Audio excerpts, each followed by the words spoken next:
Olá a todos e a todas, bem-vindos, bem-vindas. Hoje, o meu nome é Catarina. Hoje trago pela primeira vez uma peça de teatro. Portanto, inauguro aqui William Shakespeare. Antes de tudo, vou dizer um bocadinho da sinopse, antes de falar sobre o contexto da obra, o autor, porque sei que se calhar muitos ficam empolgados para saber do que é que se trata e ando ali eu um pouco, não é enrolar, mas enfim.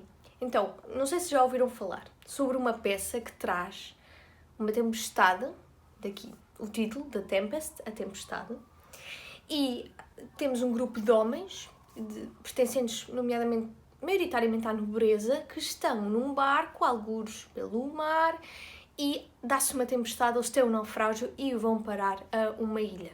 Chegando a essa ilha encontram alguém que não esperavam. O mais engraçado no meio disto tudo é que eu trago-vos a última peça completa escrita por Shakespeare, sozinho.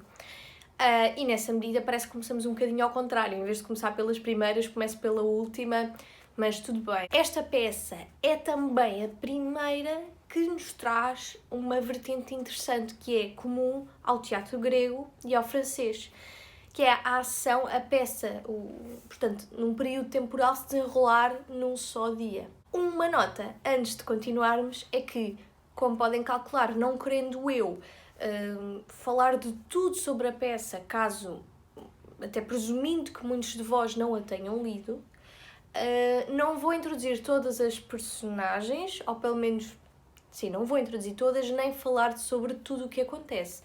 Chega ali um ponto em que eu parei. Mas isso é para salvaguardar também um pouco a vossa experiência, independentemente de gostarem ou não de spoilers. Se já leram a peça e gostariam de discutir comigo algum dos acontecimentos posteriores à linha temporal em que me cinjo, digam-me e nos comentários faremos então esse diálogo que eu gosto tanto. E presume-se que esta peça tenha sido escrita ali por volta de 1610, 1611, já no reinado de Jaime I. Mas, para perceber um bocadinho o contexto, nós falamos do seguinte, que é, o Shakespeare foi um autor que viveu a maior parte da sua vida durante o século XVI e viveu no reinado da Dona Isabel I, um reinado pautado por ideais protestantistas.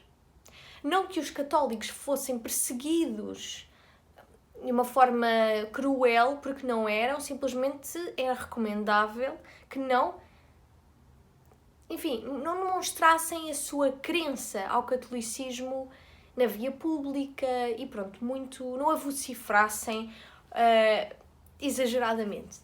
Porque a Rainha Dona Isabel não era propriamente uma zelota nesse sentido.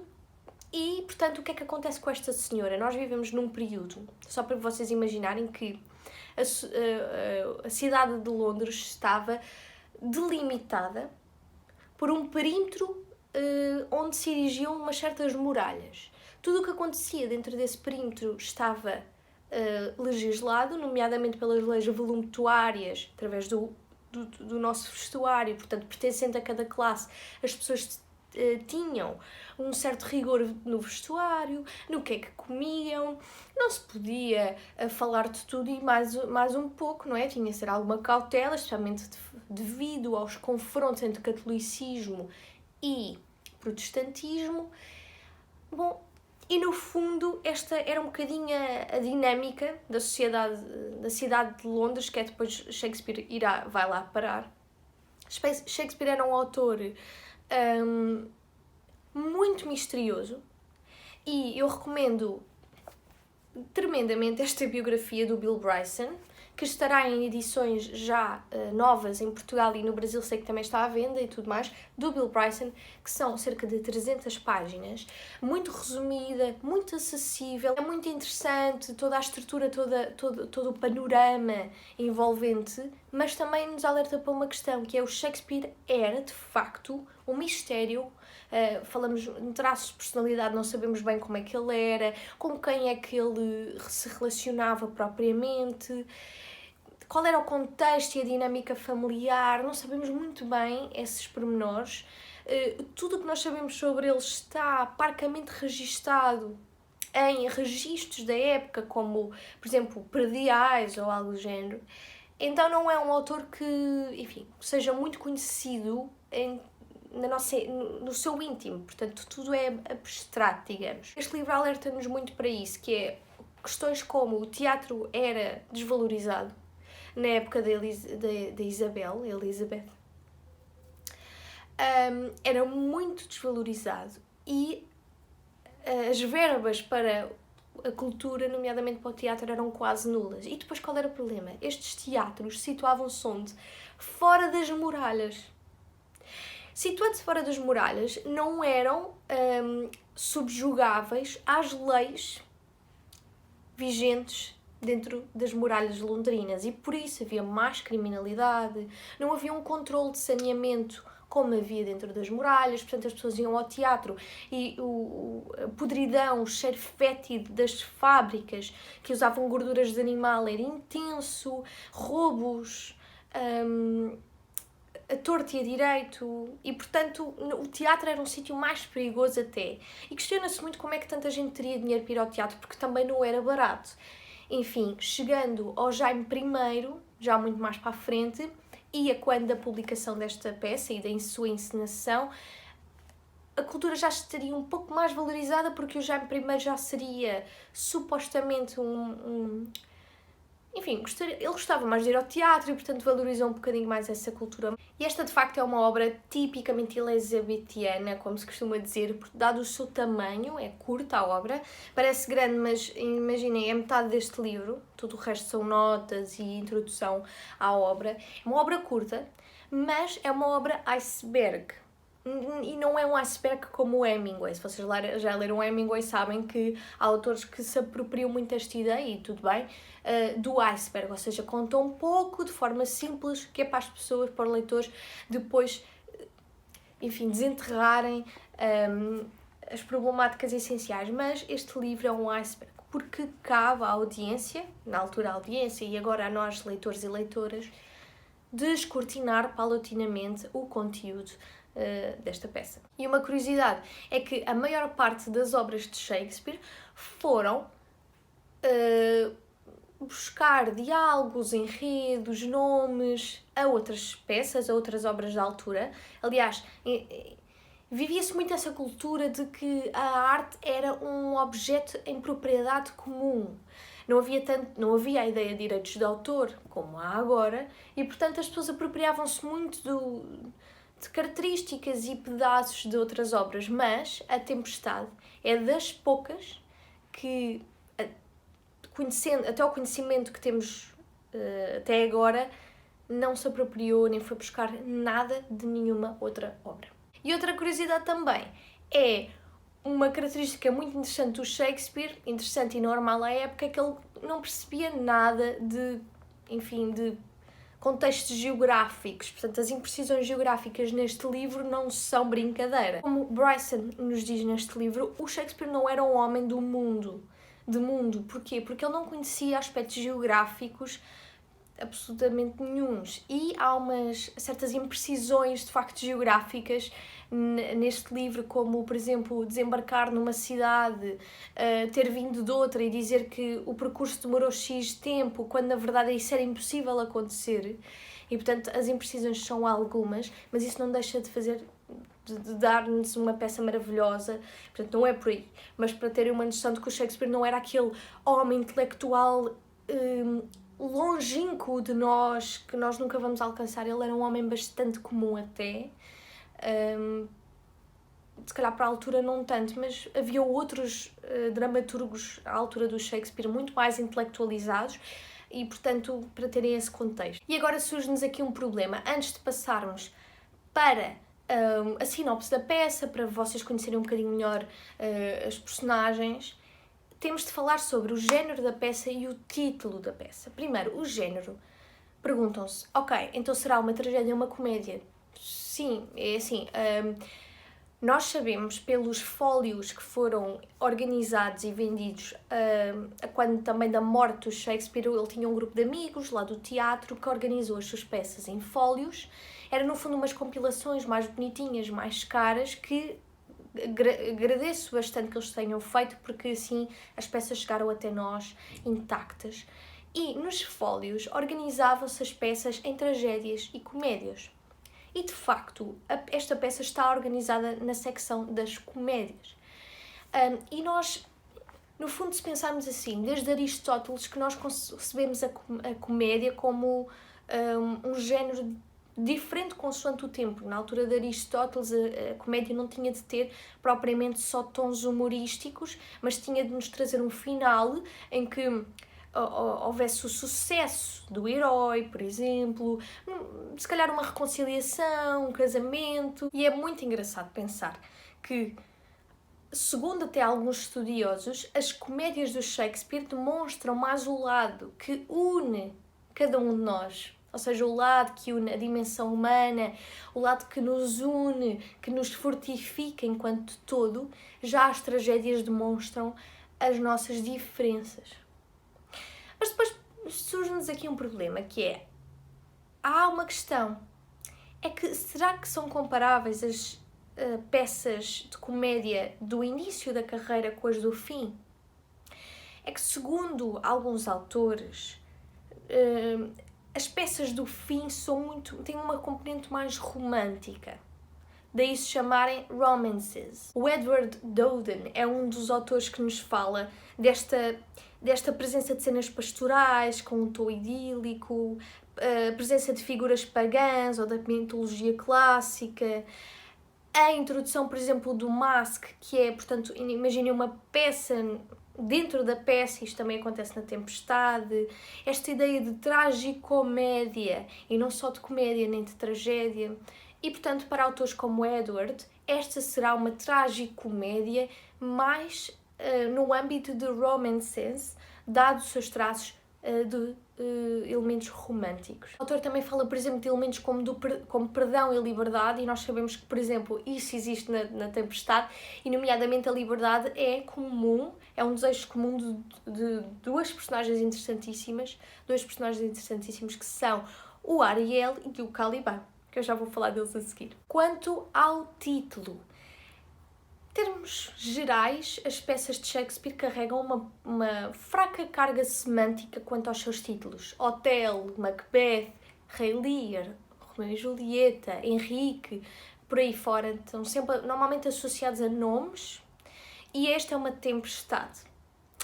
E isto torna-se mais complicado quando pensamos que a tempestade não tem necessariamente de ser uma personificação, ou sequer de se assumir enquanto personagem, porque ela é, no fundo, instigada a agir daquela forma por alguém. E até há um intermédio entre... Portanto, há aqui uma linha de mãos que manuseiam o comportamento da tempestade. Além disso, a tempestade, o motive que traz esta carga é a ideia de um elemento catártico. A tempestade, ela vai, no fundo, assombrar, digamos, um barco, uma navegação que carrega elementos da nobreza, que fazem parte do microcosmo político, que depois vai levá-los a um certo contexto premeditado. E aqui é que começamos a estabelecer a ponte em que o título pode não ser o nome de um personagem, do Próspero, que é a personagem principal, mas, no fundo, serve de intermediário a esta ideia de que há um homem por trás de tudo isto. E aqui entramos na ideia basilar da peça. É que, apesar dela começar neste acontecimento da tempestade, temos de recuar um bocadinho ao contexto envolvente, que é este Próspero que, ao tempo que a peça começa, já está na ilha. Este Próspero era um duque de Milão, um governador, mas que se ocupava maioritariamente por assuntos esotéricos, mais filosóficos, até magia, não sei, ele era assim, passava a maior parte do tempo na sua biblioteca e não tinha nenhuma intenção de querer governar o seu ducado. Entretanto, o rei de Nápoles, Alonso, e o irmão de Próspero, Afonso, eles decidem, muito por causa do irmão de Próspero, usurpar o ducado. Então Próspero vê-se confrontado com o seu irmão e com o outro rei a tentarem roubar-lhe, portanto, o poder. E ele é, no fundo, levado, mais a sua filha pequena, a Miranda, para um barco para serem mortos. Esta anormalidade que se cria quanto à sucessão de um trono traz alguns problemas, especialmente na ordem da moralidade. E assim, o homem que é encarregado de matar Próspero e Miranda, o Gonzalo, ele acaba por não o conseguir fazer e deixa-os à sua mercê no barco. Entretanto, eles vão parar à ilha, estes dois, o Próspero e a sua filha. E é aí que a coisa começa a ficar interessante. Porque o Próspero chega à ilha e lá há uma bruxa que manuseia magia negra e que tem um filho, uma espécie de pessoa animal, que é o Caliban. Caliban, que é um nome que aposto que já ouviram falar. Bom, e para além disso, há um espírito que se chama Ariel e que também vagueia pelos céus. Um cenário muito estranho. Até que o Próspero mata essa bruxa e fica com o seu filho e escraviza-o. E não estou a contar demasiado, prometo. Entretanto, os outros que usurparam o poder, eles lá andam, até que vão uma viagem à África e a voltar. O Próspero sabe que eles estão no navio e pede a Ariel, que é ser um espírito que lá vagueia, que os atormente e os destabilize ao máximo. E então esta é onde começa realmente a obra, que é nesta tempestade. Que é quando os outros estão lá no barco e são confrontados com este episódio catastrófico. E apesar das personagens estarem todas interligadas e não haver, no fundo, a análise de uma sem a outra, o Próspero, quando dirige e encena este naufrágio e faz com que estes homens que usurparam o poder do seu ducado caiam na ilha, ele decide dividi-los, ele compartimentaliza os homens pela ilha. E o mais interessante é que esta ideia de naufrágio é uma ideia do afundamento dos valores reais de uma sociedade. Traz muita ideia de naufrágio com uma ligação a um modelo de literatura utópica, porque afunda os valores, mas também trazer as personagens para uma ilha distante, o lugar de um outro, distante da realidade, em isolamento. Portanto, a ideia do naufrágio e da ilha, muito da literatura utópica. Porém, o que é que falta para que isto seja considerado uma obra utópica? Se já viram o meu vídeo sobre a utopia do Thomas More, se não, depois vão lá ver, é que nesta ilha não há uma sociedade com valores diferentes. Não há uma construção de uma diferencialidade. Então, como é que poderá ser uma utopia se a ilha se rege pela mesma moralidade, pelos mesmos valores que a sociedade lá fora? Então, nessa medida, não é uma utopia de todo.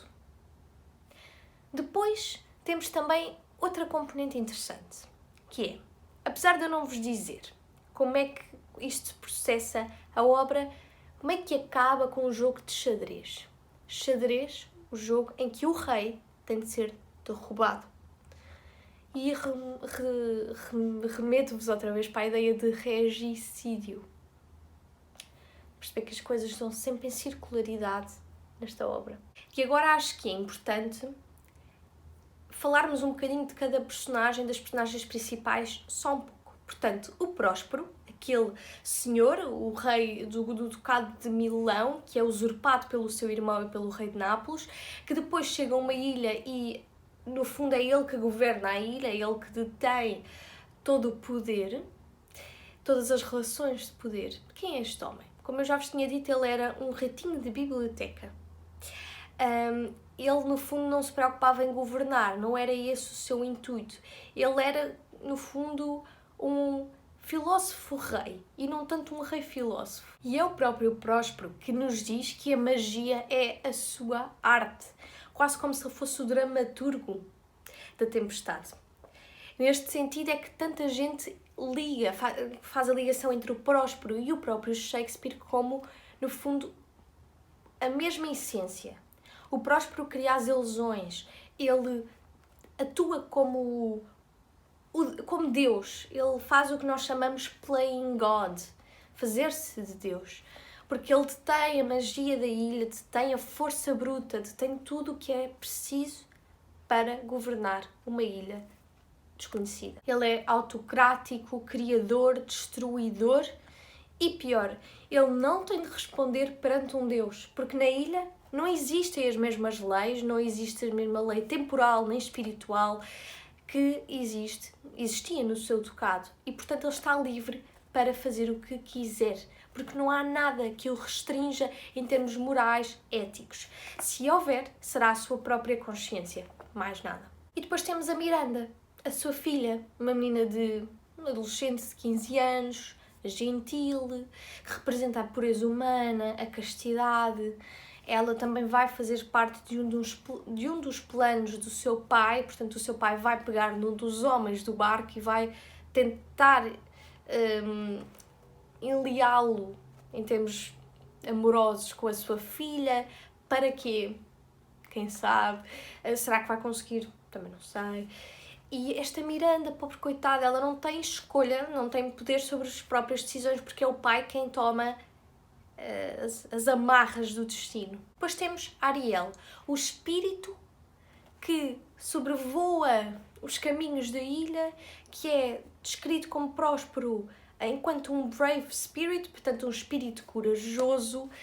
E o que é que liga este espírito a próspero? É que o espírito, ele no fundo precisa de mais um ano de, não é escravidão, mas mais um ano de subordinação a alguém para ser livre. Mas percebemos imediatamente que, já estando próspero há mais de 10 anos na ilha, Ariel ainda não foi libertado. E, portanto, essa teoria cai por água abaixo. Ariel continua a ser um servo de próspero. Porquê? Porque Ariel é um espírito que tem magia. É Ariel que manuseia, instigado por Próspero, a tempestade do navio que acomete aquele naufrágio trágico à população do navio. Portanto, Ariel é de facto bastante útil, porque revela-nos toda uma dimensão mágica e poderosa que o homem comum não tem sozinho. Mas digo-vos, Ariel ou Ariel tanto pode ser homem como mulher. Vocês vão encontrar, se calhar, diferentes encenações, diferentes filmes e tudo mais, ou homem ou mulher. Aqui, supostamente, será um homem, mas não interessa. Não é um tipo de personagem que tenha essa problemática. Já, por exemplo, Próspero já foi num filme, algures por aí, é uma mulher. E aí, se calhar, já desarticula um pouco a dimensão, relação pai-filha, filha-mãe, com a sua filha Miranda. Mas pronto, isso depois cabe a cada um querer ver o filme ou não. Mas Ariel é o que nós podemos chamar de cão de bêbado. Ela tem magia, ele tem magia, e pode rebelar-se contra Próspero, mas não o faz. Porque tem um certo carinho, nutre um certo respeito por este homem banal, comum, que o atormenta, mas ao mesmo tempo lhe dá, se calhar, a atenção que nunca teve. Já, por exemplo, outro personagem da ilha é o Caliban, aquele homem monstro que é desenhado de formas completamente distintas, consoante o filme, consoante a peça, consoante a ilustração. Tanto é homem-peixe como é homem-macaco, não sei. O Caliban também está preso numa linha de servo-mestre com Próspero.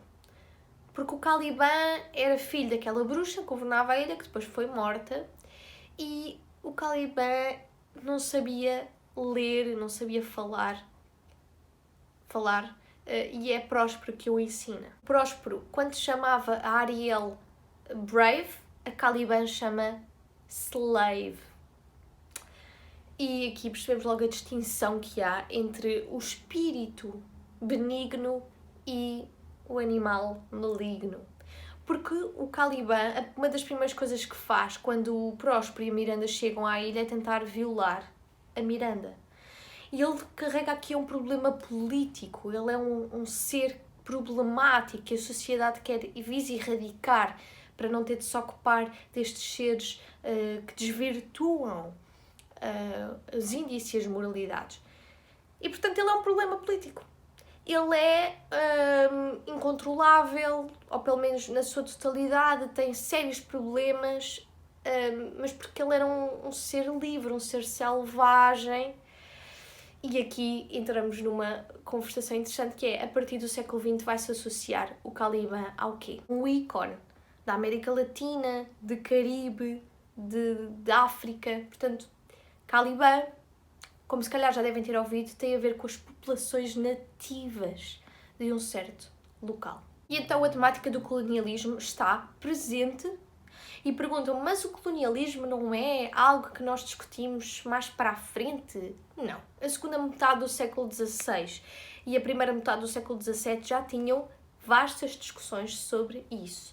Não tanto com uma metodologia como nós temos hoje em dia, mas havia autores que consideravam que era importante colonizar e outros que diziam que não. Por exemplo, o Richard Hakluyt, acho que é assim que se pronuncia, era um grande defensor do colonialismo. Ele dizia que só desta forma é que nós poderíamos dispersar a cristandade por outros povos. Aliás, é muito essa narrativa que nos chega até hoje, de que a maior parte da colonização no século XVI se deveu muito a tentar partilhar a moralidade cristã. Mas como nós sabemos, a verdade é que isso não era bem assim, porque talvez o propósito fosse esse, mas depois na prática, não. Mas havia outros autores que eram solidários com os povos nativos. Tínhamos Montaigne, tínhamos o Bartolomeu de Las Casas e o Francisco de Vitória. O Bartolomeu, por exemplo, ele conheceu de perto o continente americano e viu a forma como os indígenas eram tratados e não gostou e rebelou-se contra isso. E, portanto, havia também uma ala de preocupação quanto à colonização, já com conhecimento de facto que não era o que se aparentava e o que se queria fazer passar. Mas pronto, assim, como é óbvio, só leituras pós-coloniais da Tempestade é que nos fazem trazer a ideia de que o Próspero era o colonizador e o Caliban era o colonizado. Porque na altura não se entendia assim, pelo menos não se consegue afirmar que Shakespeare escreveu estes personagens com esse intuito, não é? Ele queria, se calhar, falar desta problemática da colonização, mas mais do ponto de vista que o Caliban era tão selvagem que se não fosse Próspero, ele estaria pior. Ou seja, não penso que seja muito aquela ideia de que vamos deixar os nativos serem nativos, porque eles não precisam de alguém que impinja algum tipo de cultura a achar-se melhor do que os outros. E há autores como Stephen Orwell que nos dizem aspectos interessantíssimos sobre a descrição de Próspero e de Caliban. É que, por exemplo, eu vou-vos citar o que é que o Stephen diz. Ele diz: a Tempestade é um texto que parece diferente em diferentes contextos. Próspero tem sido interpretado como um governante nobre e mágico, um tirano megalomaníaco, um nigromante, um cientista neoplatónico, um colonialista imperialista e um civilizador.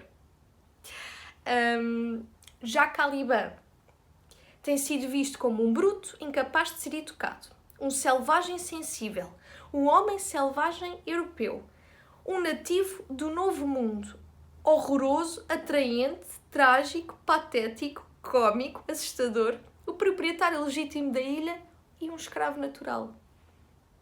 Se pensarmos bem, e aqui concordo com a Patricia Seed,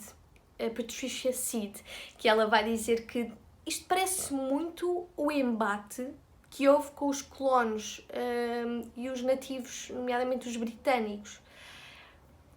Porque esta relação do olhar para um ser nativo e vê-lo como um selvagem, alguém que precisa de ser domado, porque senão torna-se um problema político. Ele não era um problema político quando ninguém o conhecia, mas assim que ele é enquadrado dentro de uma formalidade, de uma sociedade, de certos prismas, societários, aí torna-se um problema. Isto é muito este contraste, e como vocês perceberam pela descrição do Orwell, eles tanto podem ser vistos, os personagens Próspero e Caliban, como seres positivos e seres negativos, consoante a nossa perspectiva, corroborar ou não a colonização e o imperialismo. Mas há aqui um twist.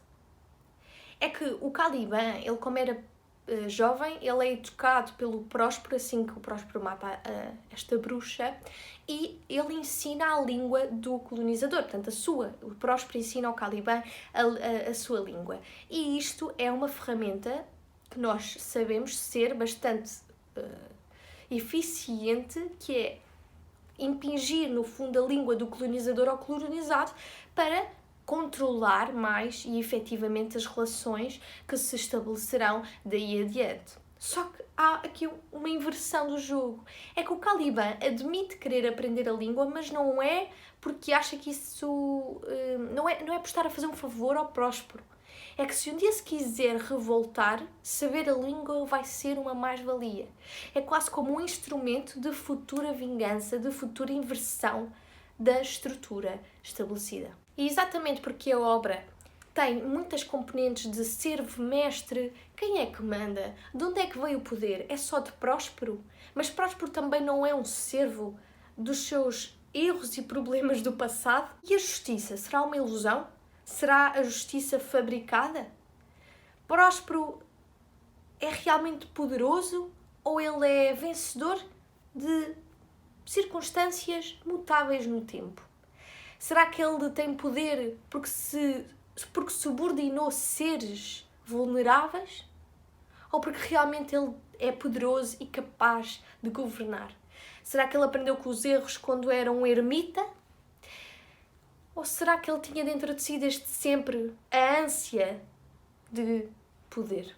Estes mecanismos políticos de poder estão presentes assertivamente e recorrentemente na obra. Queria-vos dizer também que há várias cenas que eu gosto bastante.